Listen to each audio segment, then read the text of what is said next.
Hello, welcome back to GameBros Station and the GameBrosCast of DuckTales. Woohoo! And this time is a special holiday episode.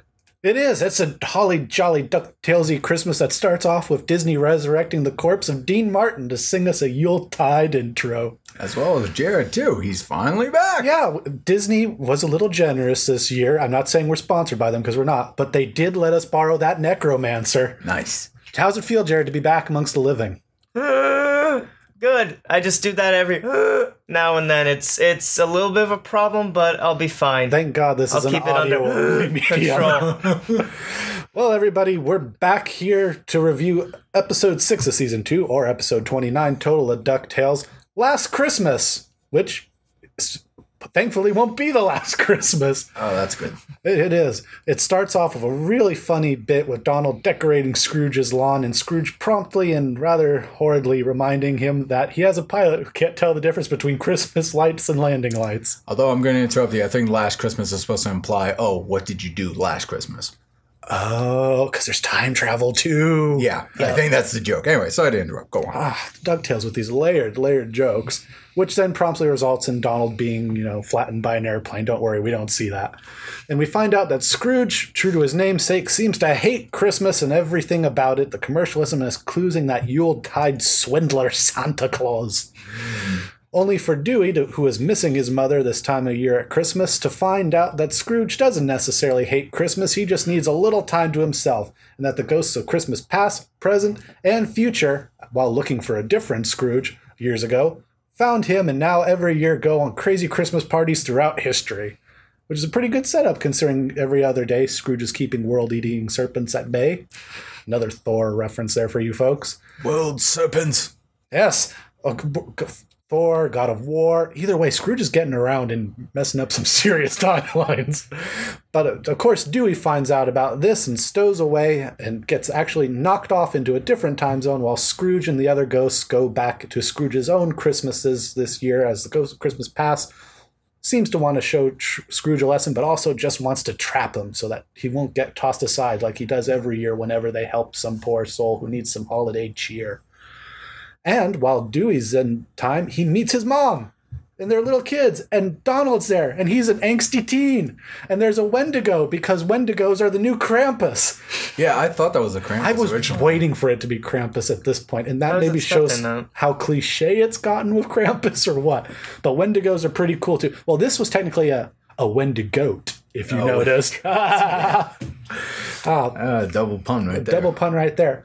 And, of course, Little Donald and Little Della know that at the end of the day, Dewey was totally a time-traveling relative because they're the Duck family and this stuff is just weird with them, which was kind of fun. But Scrooge learns his lesson. Well, he doesn't really learn a lesson so much as the Ghost of Christmas Past kind of learns a bit of a lesson after going completely crazy.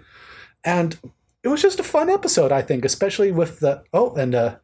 this whole episode has a few homages to the Mickey's Christmas Carol, but if you wait for the end credits, it's in that storybook style as the opening credits to the Mickey's Christmas Carol was, which I thought was a nice...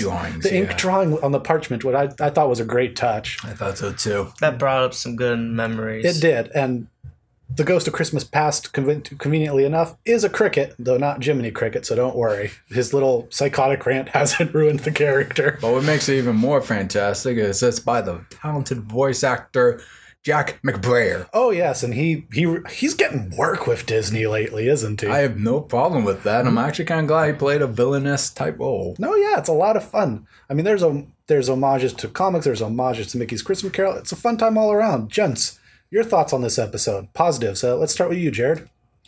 So I had a lot of fun with it. I usually do enjoy Christmas episodes that shows do, no matter what it is, because usually it's something with the whole holiday season. Mm-hmm. Sometimes they change up the look of decorations or whatnot. So I'm always interested to see the set pieces of what they do in certain cartoons.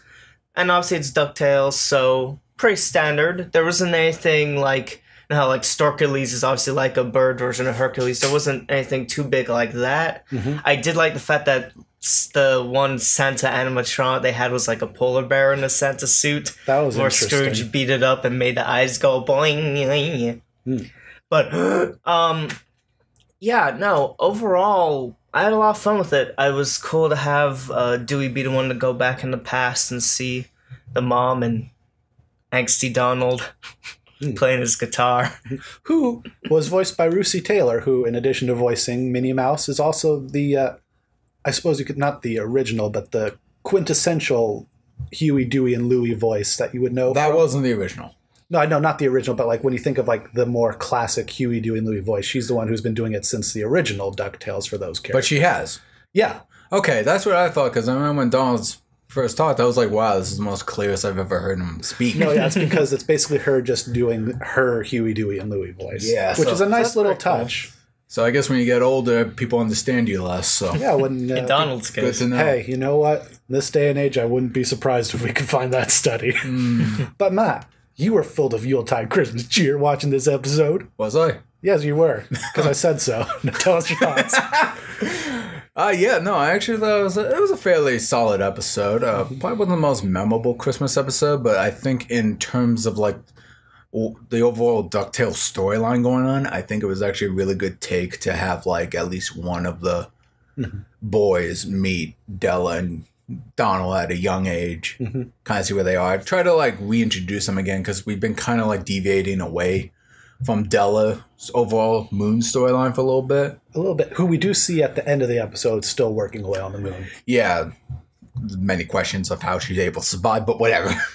I thought it was a pretty solid episode. I liked some of the thematics things going. I was a little worried it was going to be a anthology episode when we first started with like Scrooge messing around with Jack McBraier's Christmas Past character, which I really liked the choreograph of that fight they had. That was a very well animated fight. I really enjoyed the lighting and the colors and all that. That was pretty cool. But then when we cut to what was it? Huey? Dewey. Louie? Dewey. Well, the blue one. Scroogey. Bluey. Bluey. I was a little afraid that, okay, we might be getting like one of those like 45-minute anthology episodes where we're following key characters in their own experiences that eventually will tie in the end. Sort of came like that in the end, sort of. But yeah, no, I overall enjoyed the aesthetics of the episode, the animation. I'm always happy to see Jack McBrayer in a role. And yeah, no, I thought it was a pretty good episode. Yeah, I mean, it was just a lot of fun. I mean, we could go on the lists of all the things it references, especially, in the portrayal of Christmas past, present, and future. I could see why they didn't necessarily use Jiminy Cricket himself for this version because, Christmas past does have a bit of a meltdown. Well, that I'll bring up is like, I'm quite curious to see like what were the puns there for some of them, because I was quite curious, like why Christmas past is a cricket. Is there like some kind of like lore that I don't know of that maybe has some I think that was just a nod to how that Jiminy Cricket played the role in the Mickey's Christmas Carol. I think that's really all that boiled down to. Okay. And like the pig Christmas present one, I can kind of say it was like pigging out, feasting. I mean, we've seen a couple cartoons where what is it, when he's first introduced in the actual story, he's like in a room full of like food and like fire and a wreath. Yeah, it's the warmth of being, in the present with those you love and all that sort of thing. And the Grim Reaper one, that was a bit ambiguous, but I'm assuming he was a goat thing. He could have been. He was a fun kind of mute character, actually, with the few little actions he did. It would be kind of funny if they actually like kind of hid the nod and said that was actually Pete. If you were to tell me otherwise, and if we hadn't had it shown to us through the Comic-Con stuff, I would have guessed it was Pete. The only reason I would think they wouldn't use Pete is because, I don't know, I think it would be cool if Pete showed up at some point down the road, even just to be a one-off villain or something. Yeah, or just a foil or something. But yeah, no. I just thought it was interesting. I will say one thing. I am quite curious about what Scrooge's beef with Santa, and if he actually knows Santa is actually Robo-Santa. And that's why he's so mad at him. That's why Disney bought Fox, so we could have this crossover. I would love it if DuckTales had Robo-Santa in. Or, I don't know. We still got Gyro making weird stuff. Who knows? We might get that robot Santa fight. Oh, man. Let's get John DiMaggio in there, too. We'll get John DiMaggio. We'll get Jim Cummings. We'll get everybody. Everybody, man. Everybody. Well, I think that just about does it for us with this episode. We hope that, this holiday season, as we kick off December, you find yourself with the people you care about and, aren't out there in the cold turning into Wendigos. Oh, definitely not. Definitely not. But Jared, would you like to take us home and tell people where they can, do all kinds of fun stuff to help support the channel? Certainly. So, thank you all for joining us today on today's Brocast. GameBro Station has a Facebook, a Twitter, a Patreon page. All will be in the description and whatnot. Yep. And yeah, thank you for joining us today. Thank you guys for once again being in our broadcast of DuckTales. Yeah. Oh, late on Continued. Happy holidays. Happy holidays, everyone. We're gonna hang out by the fireplace and enjoy our company with this demonic jackass we've resurrected.